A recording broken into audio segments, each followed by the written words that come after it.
I'm not the type of dude that you can come up on like. Bro, listen. We out here what kind of content? You're not gonna tell me what to do. You can't come up on me. Bro, listen. If you come up on me, I'm gonna knock you the fuck out. That's what I say.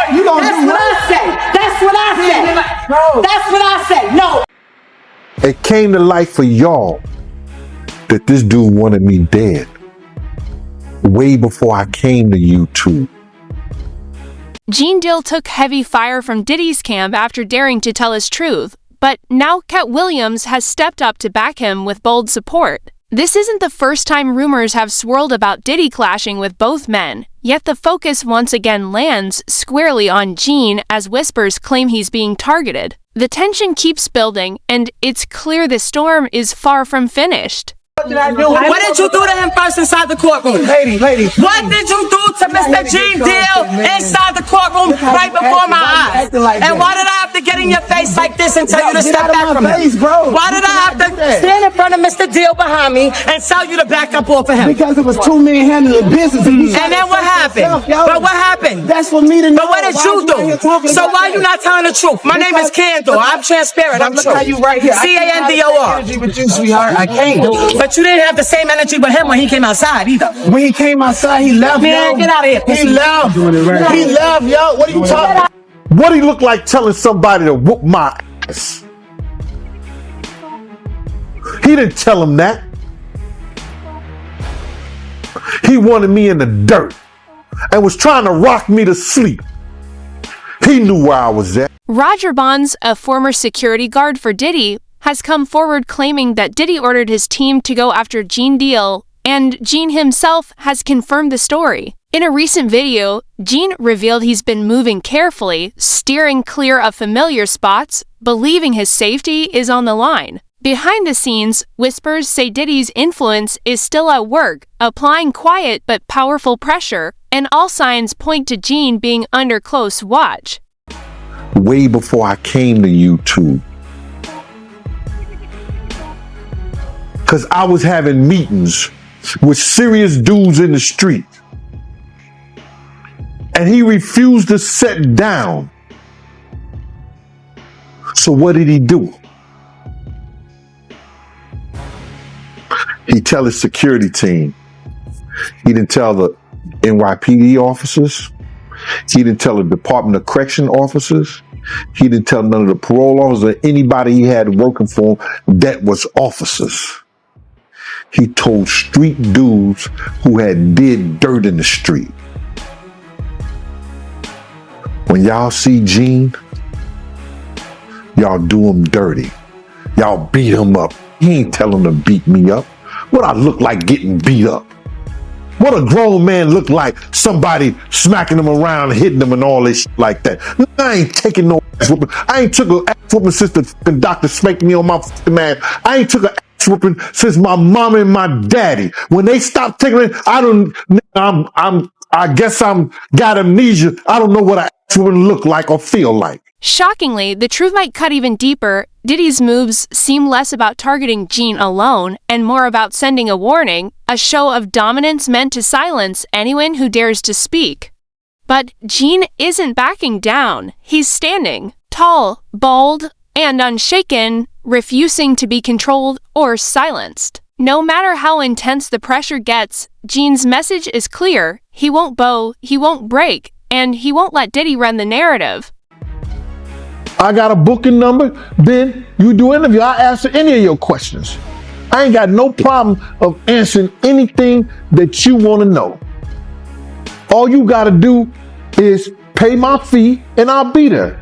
He said, well, you ain't going to tell me how to get the contact. And as soon as he said that, and he came like he was coming close to me, I took it back to 92. Wu-Tang. Protect your neck. And that's all I'm going to say. I took it back to that. I took it back to 1992 Wu-Tang. Protect your neck. And he know what I'm talking about. Then when I did that, then next thing you know, a girl came, the guards started coming and stuff like that. And he told the guards, yo, watch the camera. He hit me. That's what he said to the guard. So one guard was like this. One guard got in front of me and I moved. He said, yo, Gene, He said, yo, Gene, cause I ain't know me. He said, yo, Gene, you could just knock me down, bro. Just take a couple of days and get up out of here. And so I was leaving. So he ran and got his camera, and then somebody called my name. He called my name like that. I turned around and I just said to him, I said, yo, bro, I'm not that dude that you could just run up on. I'm not that dude that you could say whatever you want to say. I'm a grown man. You understand? I'm not the dude that you can say whatever you want to say to, because if you run up on me, I'm going to knock you the F out. And that's how that went, bro. And it's nothing I'm proud of. You understand? But you don't talk to grown men. I don't care what kind of YouTube show you got. I don't care what kind of, you want to go viral, you want to do this and you want to do that. You conduct yourself as a gentleman. You want to call yourself a reporter. You don't see all the reporters who went to school. You don't see all the reporters who got their degrees, who got, you know, who worked up the ladder to become who they are, yelling and screaming and cursing and saying all kind of crazy shit to people. You don't see that. But if that's what you choose to do, you choose. Gene had sensed this moment long before it arrived. For years, Diddy had pushed him to keep quiet, with insiders reportedly stepping in to pressure him into silence. The warnings weren't just talk. Diddy's circle has a reputation for proving their point when their image is threatened. In Hollywood, power protects itself, and few dare to test it. Katt Williams found that out firsthand, as his honesty came with real consequences and a steep personal cost. Yeah, you cool, man? How you doing? I'm cooler than a fan. They took my children from me. Yeah, I mean, how terrible is that? I did want to ask. The cops, allegedly found some guns and. Yeah, they always find guns. I never leave without my girlfriend. I'm on the middle of an interview, sir. Sorry about. They found guns and drugs. Now, is drugs? That's what it was reported. Sir, you can look at my paperwork. There was no drugs. Weed is not a drug. Yeah. I mean, do you think that's safe for kids to be around guns and stuff like that? I mean, I'm just curious. How do you keep this kid safe without guns? They were in a lockbox that the police broke. Oh, okay, yeah. I'm saying, if the police come in and raid my place and break into my gun boxes, you're gonna find guns. But these aren't. Well, I'm not in a gang. What difference does it make? Now, you were actually stopped for this and let go because you have a license for it. No, right? This is their 9th time coming to my house. The problem was this time they came to my office and took my kids from an office, not from my house, from an office. So now when I can't have my kids at my office, that's an issue. I must be the most terrible black dude. Katt was still wearing Kevlar to bed. To bed. I would get in bed with him at night and he would have Kevlar on. What? In bed. Roger Bonds alleges that Diddy's been zeroing in on Gene since as far back as 2008, long before the FBI ever stepped in. Gene had already gone public, revealing what he'd seen of Diddy's behind-the-scenes actions and power plays. That's exactly why Gene cut ties. He knew too much, and Diddy viewed him as a liability. From that point on, Gene has made it his mission to expose the truth, refusing to be silenced or intimidated, no matter who stands in his way. And he was like, yo, if y'all see Gene, I'm telling y'all, man, somebody better punch him in the face. Somebody better do something to him, man. He out here doing this, that, and we'd be like, all right. Okay, so when was this? Because was Gene doing interviews at this point? Yeah, we talking like 2008, 2009. Gene was spreading the word. You know, Gene was always bad-mouthing Gene. Wait, hold on. Vlad TV started in 2008, 2009. YouTube was really early. No, he wasn't doing YouTube and stuff. He was going around talking a lot. And we all from Harlem. So he was just talking a lot of shit. And it's a small... Harlem is small. So what was Gene Deal saying during that time? What did you hear? He basically was talking about Puff and woman that was going on with him and Kim. Puff being gay, you know, with him and Usher, shit like that. He was talking the same shit that he's talking now on a major scale, but he was spreading it around Harlem. Okay. So it was basically a thing where, yo, if y'all see that, man, I'm telling y'all better hear he got hands put on him, this, that, and the other. But Tissot exposed a chilling moment when another creator covering Diddy was cornered by his supporters right outside the courthouse. They warned her that Diddy would come for her next, using intimidation to keep her quiet. What's most disturbing is that it all happened openly, in full view of law enforcement, and not a single officer intervened. The silence from those meant to protect spoke louder than words. It was a travesty. It was an all-out circus. Everybody, including myself, are running to safety. I've got a question for you, Tisa Tells, and everyone's going to want to know this. You're in a car right now. You had to leave the courthouse. Why? I had to leave the courthouse because Diddy's supporters were out of control. The first time I ran and did my live, of course, I had 2 armed security guys. Everyone told me, the people in the courthouse is like, make sure you have security. There's a lot of weird stuff going on. It wasn't just me, but I'll tell you what I experienced. Diddy's supporters surrounding me, threatening me, saying that they were going to hurt me. It was a serious situation. It got so bad and there was so much chaos and violence that they actually had to lock the courtroom down and force the Diddy supporters across the street. It was something myself, the news media, mainstream media, new media have never seen in their lives. The level, and again, the jurors, I hope to God they know how to sleep at night.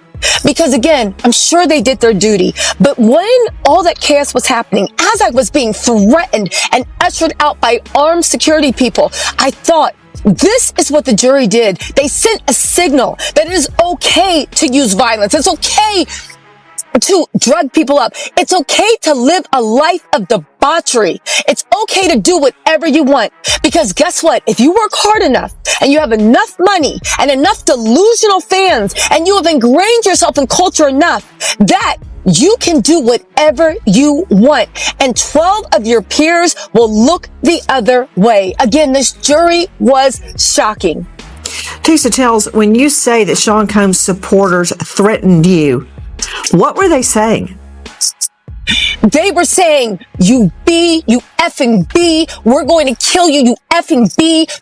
Apparently I work for the feds. You're a plant. You made this all up because of you. Again, they're not too. Tiso and Gene aren't alone in feeling the pressure. Reports suggest that last year, Jamie Foxx faced a sudden health crisis tied to his fallout with Diddy, and when he began speaking out, the backlash came fast. It's hard to ignore the pattern. Those who challenge Diddy often find themselves surrounded by chaos. In one shocking incident, Jamie was even left needing stitches after an alleged clash with one of Diddy's close supporters, leaving fans to wonder if it was all just coincidence or something more deliberate.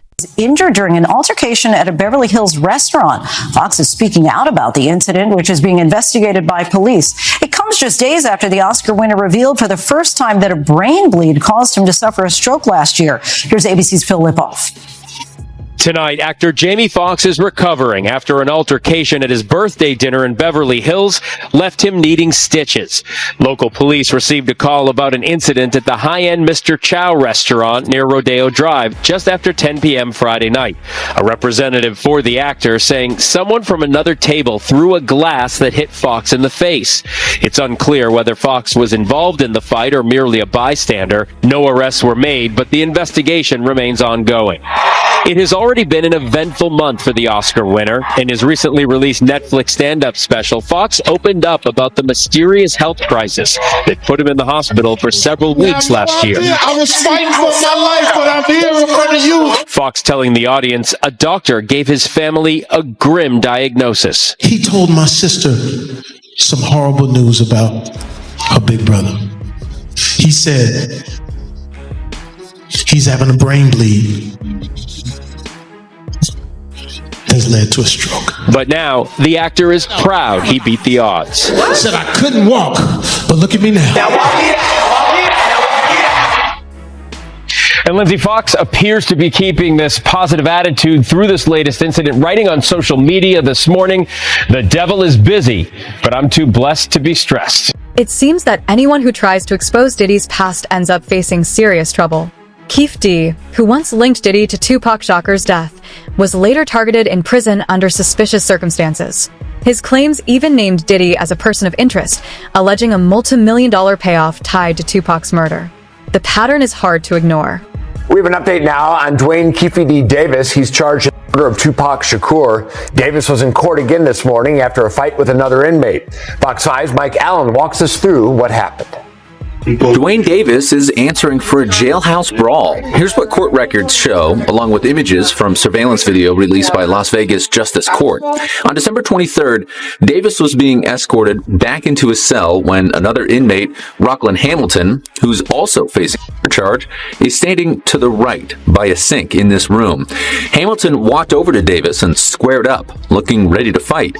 They started throwing punches and grappling, and the officer escorting Davis called for backup, gave verbal commands too for the inmates to... It's becoming increasingly clear that anyone daring to uncover Diddy's past seems to face dangerous consequences. Keith D, who once connected Diddy to Tupac Shakur's death, later found himself attacked in prison under questionable conditions. His earlier statements even identified Diddy as a person of interest, alleging a multi-million-dollar payout linked to Tupac's murder. With every incident that follows, the pattern grows harder to dismiss, and the silence around it even more telling. Sounds familiar. You know, along this path, I've been poisoned 3 times.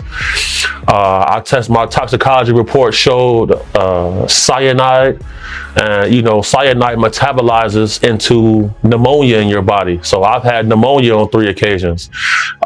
You know, and these problems didn't start for me until I started to speak out about people like this. You know, it's been a hard time to line up this interview, because the last time I was scheduled to be in this interview, randomly, our car gets hit from the side by a blacked out vehicle, no license plate. That's happened 3 times this month so far. Really? Somebody didn't want me to do this interview. Yeah, somebody didn't want me to do this interview. You know, I'm somebody where I've had FBI come to my house before and tell me they found a threat against my life.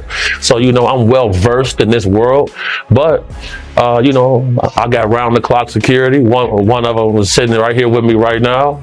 This is a dangerous game people are playing, and it's a good feeling for me to see the justice system prevail. And some people deserve retribution. You clearly feel that Sean Combs over the years has made people disappear. Right. Well, Pierce, let me ask you a question. From your journalistic perspective, have you ever noticed how in this industry, people untimely meet their demise as soon as somebody else seems like they're having a problem? Have you ever seen that before? Well, there was, of course, the case of one of his other ex-girlfriends, Kim Porter, who died of pneumonia at a very young age. You just referenced your own situation with pneumonia that you believe was deliberate poisoning. Do you believe that may be what happened to her? Why are so many people coming down with pneumonia? Why is that happening to everybody? What is that about?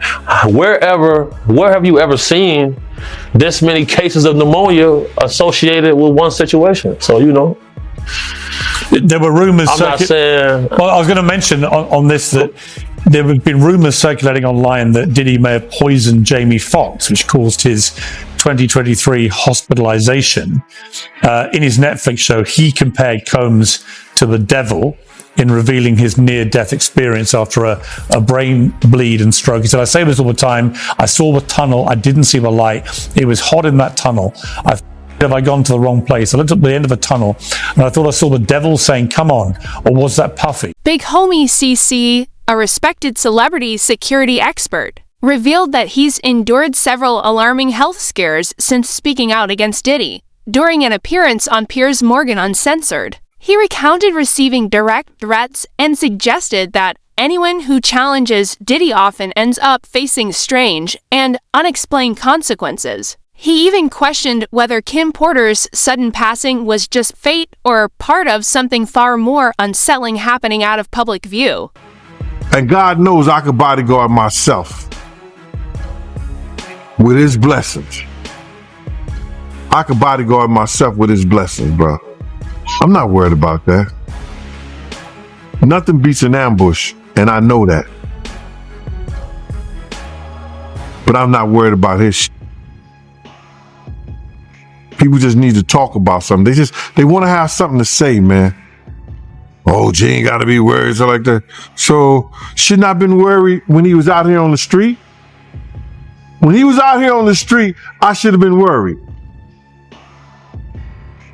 Yo, bro, August the 14th, 1999. High-speed chase in Harlem. You understand? I didn't know that he didn't send nobody after me then. Because niggas do that shit. They'll send somebody at you. I've seen dudes that do shit and they have niggas right there in the same clique and they didn't even know he did it. So how I know those 4 guys, 5 guns to my head wasn't sitting by him. When Roger Bonds come and say later that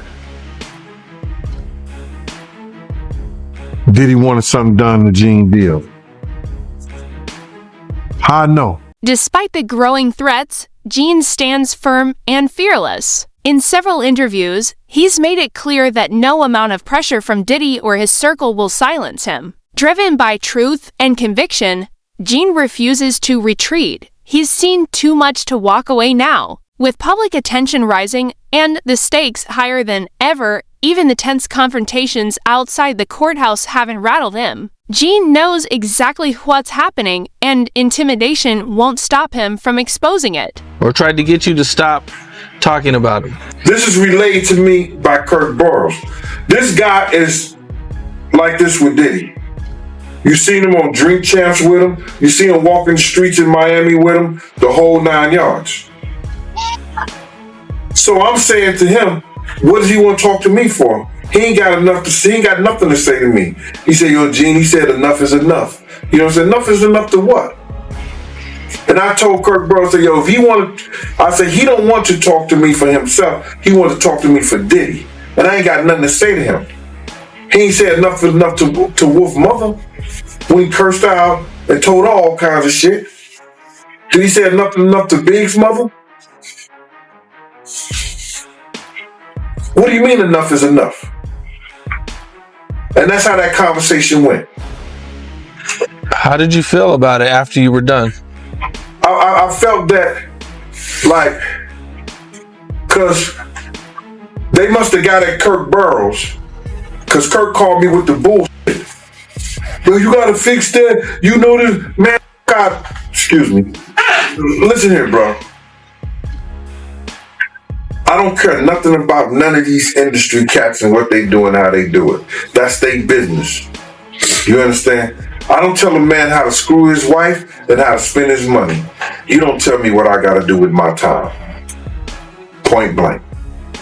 You know, do you feel like at some point Diddy could try to come after you or do something? You know, being that he's went after a lot of people. You know, he's did a lot of stuff. Happens with exposures. You make yourself vulnerable to all kinds of attacks, seen and unseen. What happened to my friend? When he passed away, there was $250,000 on my head and $150,000 on his. But what if I had decided to go back with my head held low and said, Sean, I'm willing to play the game, and then found a way to get inside of him and move him around? Even before the trial officially began, insiders claimed Diddy was already working behind the scenes to keep Gene Deal quiet. While Diddy was still behind bars, Gene reportedly received a series of calls from individuals closely connected to him, subtly offering money in exchange for his silence. But Gene isn't the kind of man who can be bought. After spending over a decade within Diddy's inner circle, he's witnessed the truth up close and knows exactly how deep it runs. He's seen the power plays, the manipulation, and the fear that kept others quiet, but he's not backing down. No threat, no intimidation, and no amount of money can make him turn his back on what he knows. For Gene, this isn't about revenge. It's about finally exposing the reality behind the mask. because the news came out that his former bandmate from Dirty Money, she called the other group member Dunn 58 times trying to get her to stop the lawsuit against Diddy. She ain't the only one he was trying to get in contact with. You understand? He sent somebody through somebody else to try to get in contact with me, telling me enough is enough. Oh, okay. You tell Big Mama that enough is enough. You can't tell Wolf Mama enough is enough. You tell D Ferg Mama enough is enough. You understand? You tell all those people who supported you and they survivors enough is enough. You didn't tell me about this. So he tried to get somebody to reach out to you? No, I got a phone call from Kirk Burrows. And Kirk Burrows, and I ain't gonna even get this guy no play. Not Kirk Burrows, but one of the Puff dudes that I know that's real close to him said, Kirk told me, yo, he want to reach out to you, Gene. He want to speak to you. I said, speak to me for what? What do you want to speak to me for? If he's trying to speak to me, it's for Puff. Point blank. I know the dude. I know how close he is to Puff. He's been with Puff from day one. So he ain't got nothing to say to me, bro. But Kirk Burrows did say to me that the dude said enough is enough. When do it becomes enough? Just go ahead and move out the country, baby. Pack a little white guy up. Get on out of here. Go protect your family. Because if you think Sean and he done beat it and you got 30 out of them, at the least, me personally, at the least, I would get your boyfriend every time somebody see him. Like I wouldn't have to be there. So I'm telling you, if I would do that, I don't know, you know Sean better than me. Cassie. So you believe that Diddy, he'll try to harm Cassie if he get out? I think so. I'm not trying to, man, it's hard because I don't know what Sean's getting out. I don't know what Sean is getting out of prison. I don't know if Sean is reformed. You get what I'm saying? Like, I don't know if Sean gonna get out more arrogant now that you just beat the feds. You see his kids dancing around. They don't look grateful. They look like, yeah, we gonna keep winning. That's not the attitude I would be giving. When I beat my case, when I walked out on my case, I dropped to my fucking knees. I didn't want to be around nobody. I'm happy as shit. I'm not celebrating blowing up in the law face because I know I was just fucking crying, begging God. Nobody was in there with me. I was begging him. So how I look like to get out here and act like some macho hero, like I wasn't just being a little bitch on my knees for my father to save me when nobody else would. So I don't know what P. Diddy getting out. But me, personally, you took 30 million from me, I would advise you to get, I would get out and tell you. Diddy's once unshakable empire is finally showing deep cracks as the very people he tried to silence are now the ones leading the charge and exposing everything he fought to bury. What began as quiet rumors whispered in the shadows has evolved into a powerful storm of testimonies, verified evidence, and first-hand accounts that are impossible to dismiss. Each passing day reveals new layers of truth, stripping away the carefully crafted image he maintained for decades. The public is watching closer than ever, and the momentum isn't slowing down. It's accelerating. The spotlight has turned relentless, and the world is waiting to see just how far these revelations will go. Stay tuned, subscribe, and keep watching closely as the real story continues to unfold before our eyes.